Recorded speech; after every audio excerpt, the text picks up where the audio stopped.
All right. Hello, everybody. They're going to go ahead and get the cropping completely done. I think I fixed it. Maybe not. Maybe I just butchered it. But hello, everybody. I am Big Max. This is another episode of the No Out of Bounds 2023 any percent tournament. And we've got a good one. We've got Elite Spud versus Gary. It is a losers round. I will figure out which losers round it is in just a second.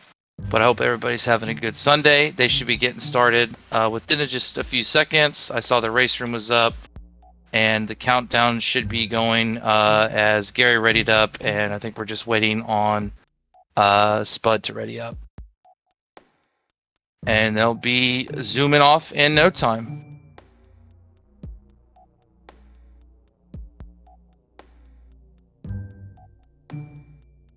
Looks like timers are going, or Gary's timer is going, but maybe it's just a test to make sure all the numbers are cropped properly. But we should be underway any minute now.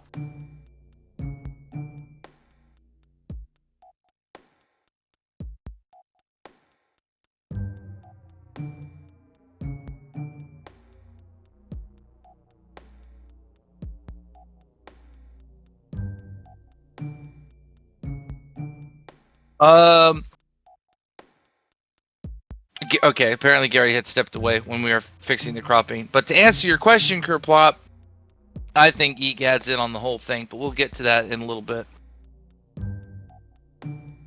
As soon as they get underway. This should be a very exciting race. I believe both runners are, I would say, close to each other. I don't necessarily think anybody's like running away with this, although Bud has had some extreme improvements, great consistency, and so they might PB. In fact, so this could be a really exciting run. Gary as well has had some good runs and looked really well in the last couple of races. Some minor mistakes here and there, but I mean, who doesn't in a race? And so both runners are probably going to be in for a strong showing. And I think we're in for a good one, surprisingly, for this 2:00 Sunday race. Okay, Gary went to the restroom real quick. I think that's a good opportunity, right? Might as well do it now. See, it's good that we had this slight time to sit around and talk about cropping and stuff so that we can make sure that everybody's in the perfect, I guess, what atmosphere or feeling to run the game. Definitely don't want to be having to think about using the restroom halfway through a Luigi's Mansion race. There's not a whole lot of time to comfortably do that.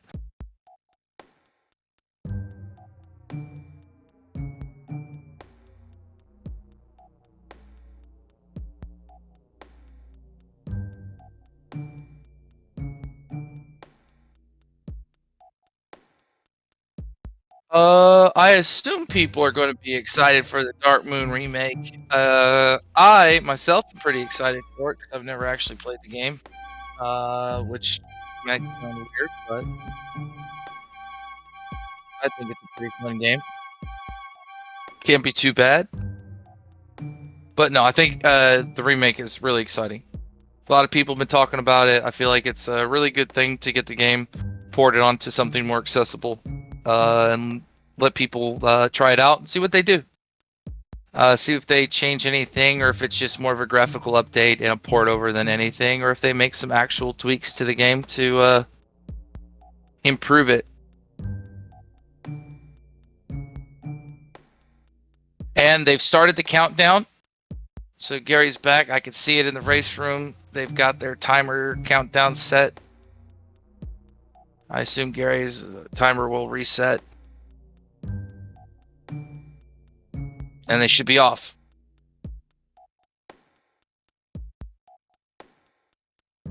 Eventually, they should be off.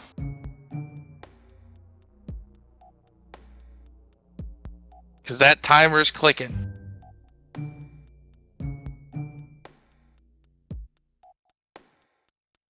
It's probably just taking a sec to catch up.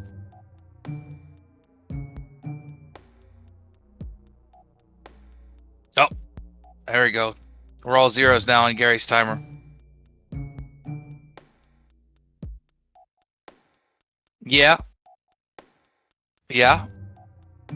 Something like that. This seems like quite a little bit of delay. But we worked through it. Okay, and they're off. And let's just let things kind of roll the way they are audio-wise while I figure out the time and all that. Although I think it's just slightly.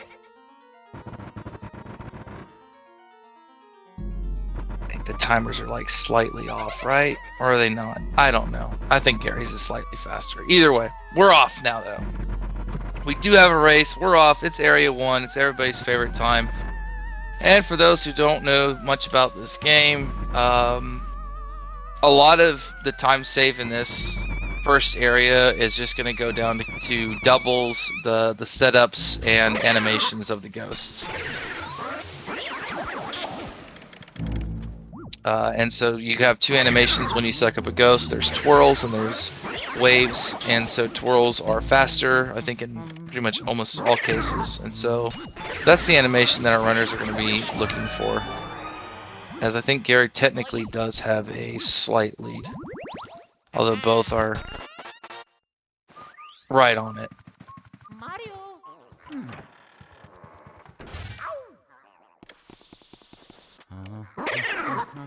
Oh man, Gary's timer is gonna be so fat that after we get into the second set of numbers, we're not gonna see it.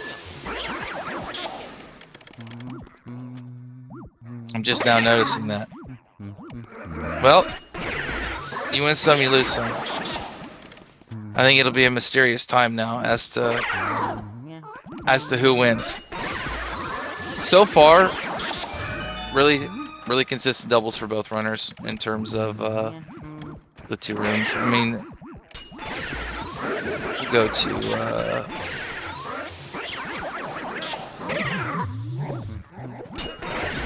oh no, just never mind.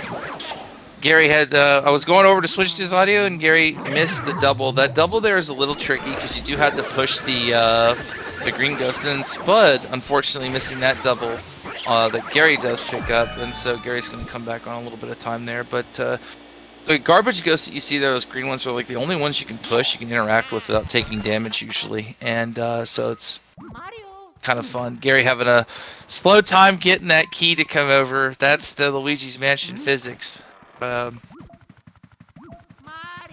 You think, right? You can just vacuum an object off the shelf and it'll come off, you know, real simple and, you know, like a vacuum would. No. That key had a mind of its own in the air. Also, it won't really matter for a little bit. It will for the text length during Clairvoya and a couple of JP exclusives, but Spud is playing on Japanese, I believe, where Gary's playing on English. And so there will be some time save and some text skips that Spud can take advantage of, and Gary won't be able to just due to the console, the region of the game. I'll point them out when we get to them, but really the only thing that matters, and both runners can definitely take advantage of it, is Butley Mouse. It's a cute mouse. It shows up. We like Butley Mouse. I believe Spud has an emote for Butley Mouse as well. And so Butley Mouse, or Angie, I think is the emote, is well loved by our community. Really good Lydia, by the way, there from Spud. The room didn't lag very much. The room can lag with the lightning and some of the other particles, but that was a really clean suck up. And Spud having a really good Area 1. I don't know if either runner does go for Chauncey 1 cycle. I don't think I've seen Gary go for it. It's a very hard trick in terms of nailing it down at all and then getting consistent at it. And so, oh, this is cool. Okay, so Spud sets up for Laser Crusader, which is a faster cutscene skipping thing, whereas you saw Gary had to have this weird text box where he talked to the baby for just a second before being allowed to use the ball and hit him with it, and Spud skipped that. And so it's slightly faster, obviously without the text box. And we'll see if either one of them go for Chauncey 1 cycle. I don't think either runner goes in this predicament for Chauncey one cycle? I don't know though. Bud might throw it out, and I think that'd be cool.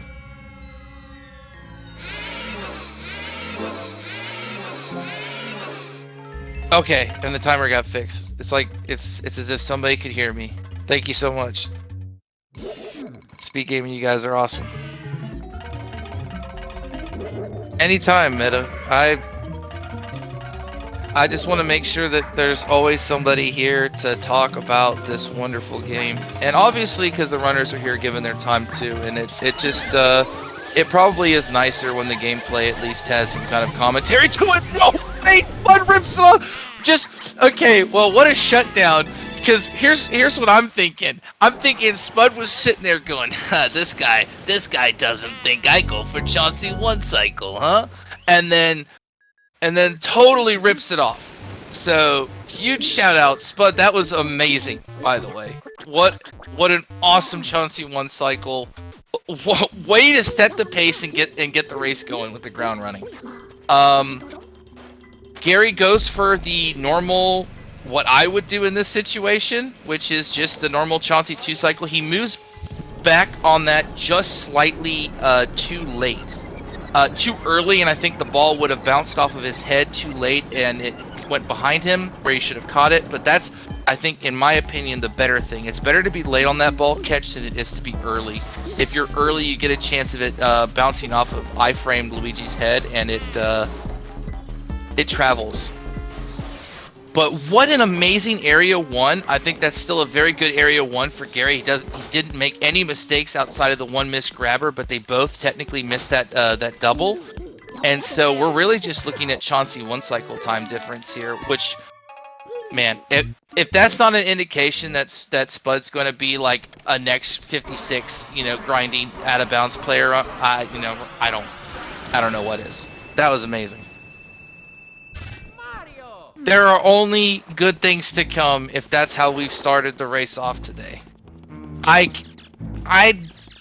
don't want to say anything, but I have a strange suspicion Butley Mouse is showing up today.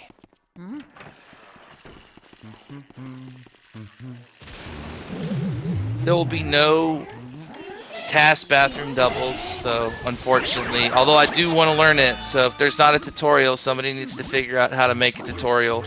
Also, by the way, Mega Lightning, thank you for coming in, and thanks for the raid, dude, and hope your runs were amazing. I saw you live earlier, and I was in for a little bit, and I hope you had a good stream, dude. And I hope the grind's been good. Butley Mouse has not called me yet as to whether or not. Butley Mouse Kerplop is the mouse that spawns in Area 2, well, this is Area 2, but in floor 1 hallway, right outside of this ballroom. And I call him Butley Mouse because I like to get him on the way up with the Butler cycle in 100%. Nobody else they're not going to get the mouse. The mouse is just a cute little mouse that scuttles along the ground. But, consistency is key, Mega. Consistency is key. The RNG is always going to fluctuate, but consistency is key. And that's all you can do. And Spud getting the early release, having a tough time.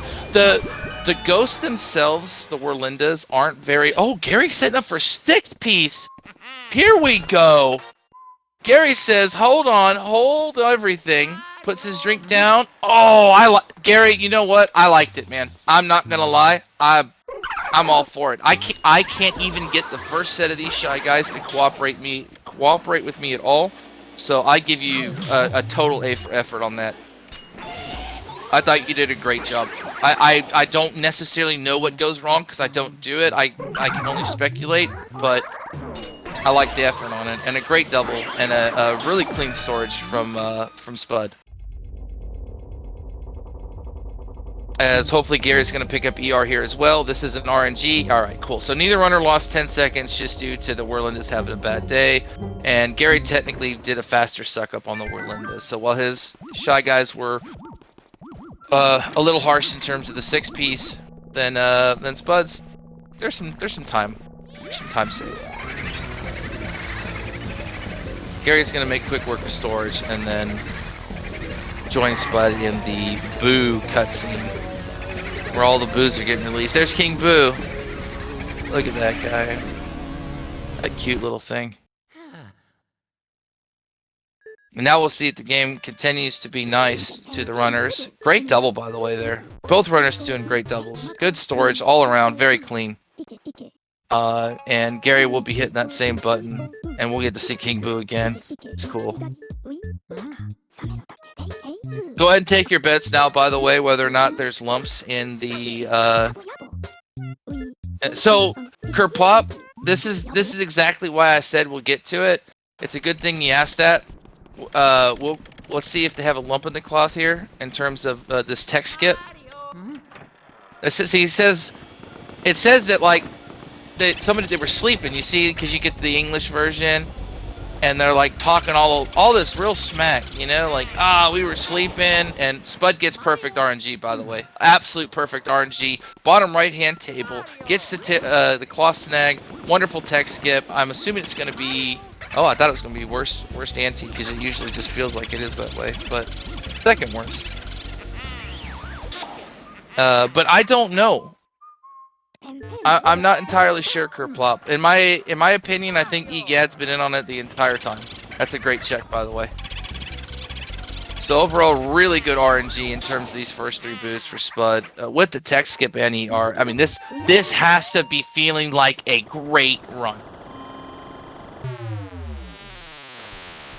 But yeah, if I had to take a guess, it looks like Gary's just going to try and rip the Band-Aid off, and it did happen to the decoy happened to be there, and so it could have been a potential text skip. But if you're not well versed with it, if you're not used to doing the whole like bottom right check with the tablecloth, I actually think it's totally fine to just rip the cloth off if like that's just kind of your thing. Like if you're not really going to set up for it anyway, I think you just rip the cloth off. Or if you just feel like you're one of those, I've got bad luck every time I see the lump, you know, I get it. I get it. Somebody once told me that there's some, you know, like 86 out of 90 times some things happen. You know what I mean? If you get something like that where, 86 out of 90 times there's a lump, the boo's there. You know, I get it, right? With those odds, sure. 86 out of 90. It's a real ratio. I would take Spud's pace to. Oh, look at this! No! You want to see why everything's been going good? Because I bet Spud said before the race, I'm going to knock on that toilet. I bet they did. I bet that's what was going on.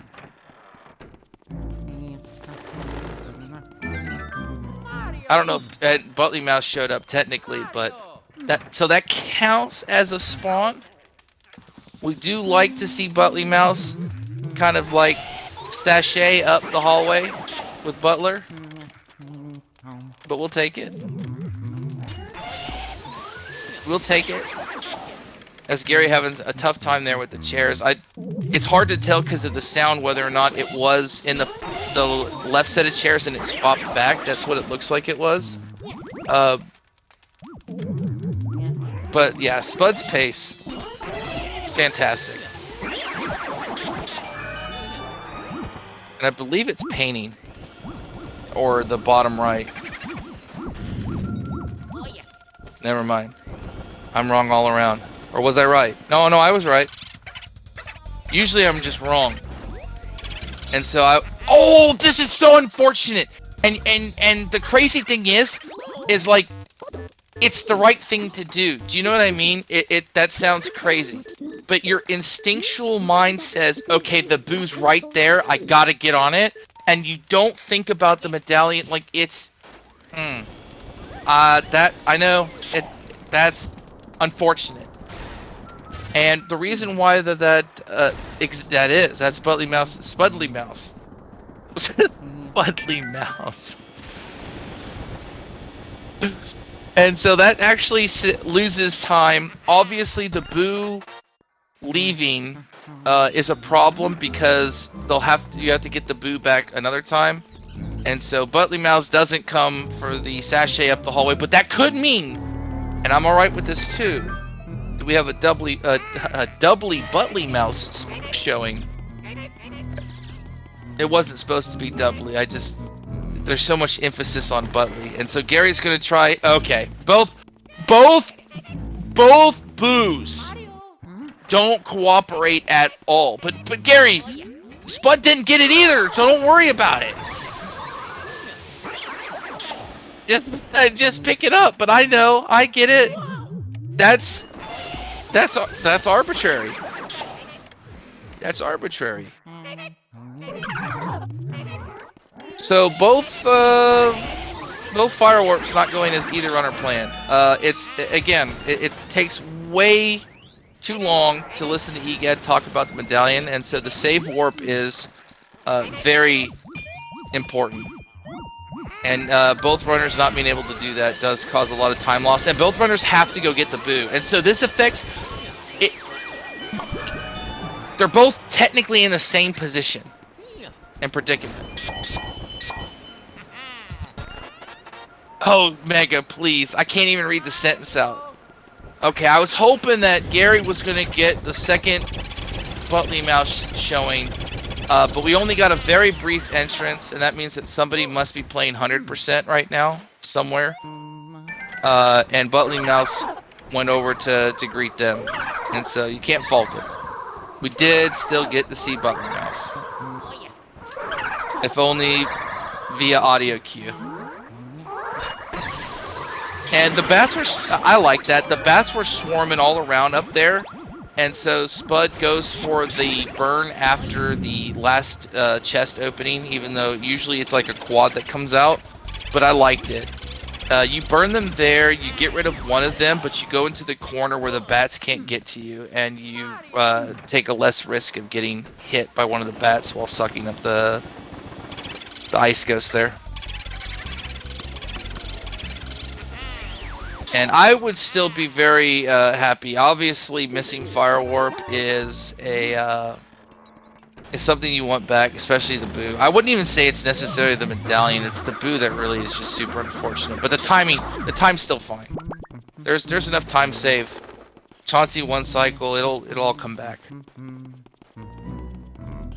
Yeah, it's crazy. Miraboo and Nanaboo are. They're finicky.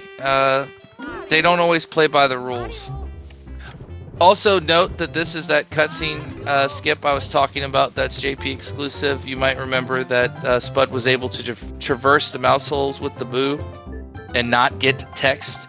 Where even though Gary ends up in the stream where he will be teleported through the mouse hole, he cannot skip the talking to Egad text box. Oh no. And that's, I think one of the ghosts got unburned before the others did and threw the punch through the pack, and it just was really unfortunate timing. Those are some really nice sheets. That's fun. And so not a terrible hidden room, gets a pretty good boot check, but you'll see here obviously he's in the stream, he's going through, but you got to do the text. And so pretty much it's that and a little bit of shorter text boxes in terms of actual length, just due to the compaction of the language, and that will come into to effect in Clairvoyant later on when they're just sitting at a table hitting A and B over and over again. The boo ball blocking Gary. Yes, that's super unfortunate. I feel like that's Michael T00 laughing right now. Usually he's getting woke up all the time in laundry room, and for some reason I feel like, oh, look at that kitchen mouse. Now see, kitchen mouse. Oh no, and the pot. That's so unfortunate. I would like to say that it's okay because Kitchen Mouse came up, and so my first instinct would be to stop playing the game and to wave and say, hello, Kitchen Mouse, it's really nice to see you. And then I wouldn't get the ghost either, because that's usually what I do, is I either get Kitchen Mouse or I stop and say that. So, it's okay. We got to see 2 of the mice already. Now, if T-Room mouse shows up, and Area 2 mouse shows up, and Sealed Room mouse shows up later on. Wait, there's no Sealed Room. Never mind. We're getting ahead of ourselves. We'll look for T-Room. No tech skip. Michael's still safe. He's sound asleep.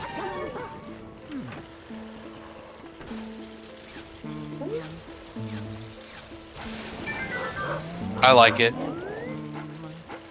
Getting the practice in.